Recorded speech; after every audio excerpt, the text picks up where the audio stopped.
Okay, let's add a quiz into my advanced tech class. I'm going to go ahead and turn editing on.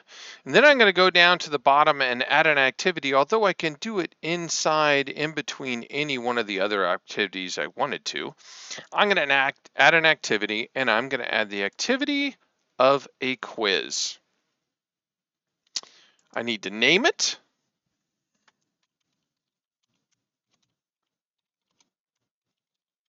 I can add descriptions if I want to. This is what they'll see when they enter the quiz or the test, like is it open book, is it open note, is it not open book? You may not use your notes. Any description you want to give on there, it's not required, just like anything else. If it's got the asterisk, it's required. If it doesn't, you don't have to put anything in there.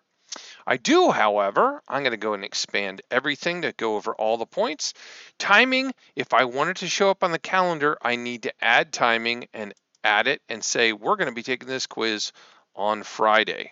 I always put the beginning of the day so there's no confusion on when we're going to take it. They should know that it's going to be on that class day. If I want the quiz to have a time limit, for instance, they only have 30 minutes to take the quiz and that's it, I have to click enable, and then they'll get a pop-up that shows how much time is remaining if I want it to be a timed quiz. Where I want the grade to go, I can find it in the drop-down. I do not need to put a grade to pass unless I'm going to use that as a restriction. I do have to say how many times can they retake this. If that's available, I'm not going to give that option to them at all. When it comes to the behavior and the review options, first of all, I leave the review options the way they are. Behavior is very specific. You saw I just opened show more. It always shuffles the answers within the questions. You have to open that up to say I don't want it to. Not sure why anyone would ever do that. The different kind of feedbacks you're going to have to read about if you don't want the normal feedback. Normal feedback is deferred, meaning you won't know anything until the quiz is closed or until these items are met. You can make it a learning thing and adding the different kinds of feedback. In other words, they can answer it right then and it knows whether it's right or wrong during the quiz. If this is formative, you may want to look into some of those other question behaviors.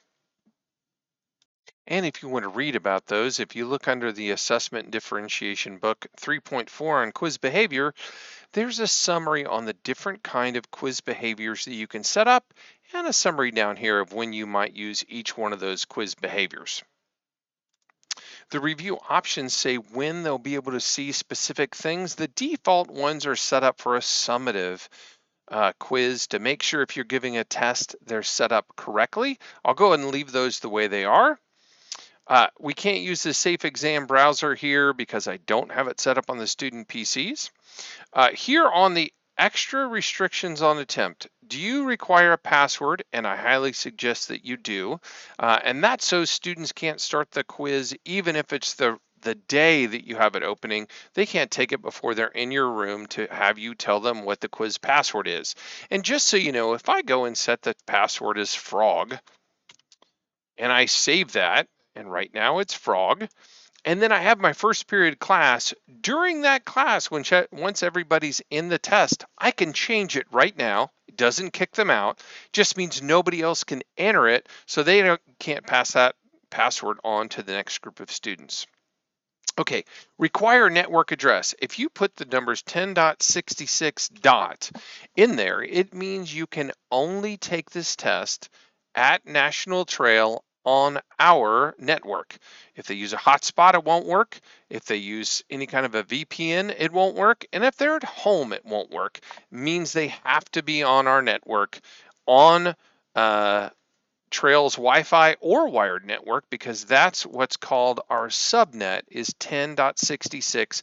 Every address we have begins with those numbers, and then they'll get different numbers after that. So if you want to make sure they can only take it at Trail, you put those in there.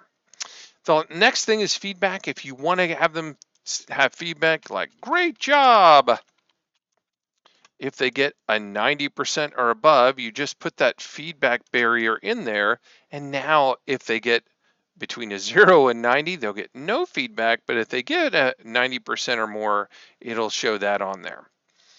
Okay, if this is based on restrictions from something else, you can add restrictions. In other words, they have to be in a certain group in order to see it. Then I might want to add a restriction. For instance, I'm going to say the group restriction, and I'm going to say this is going to be my first test. This is for my standard students. So I'm going to say they must not be an IEP. In other words, if that's poked in the eye, that means the only people that can see it are people that are not IEP students. So I always make my standard test first and then modify that with less questions or different questions for IEP, maybe 504, maybe gifted modifications, but that's how I do it. And you can see it says hidden entirely if a student does not meet these conditions.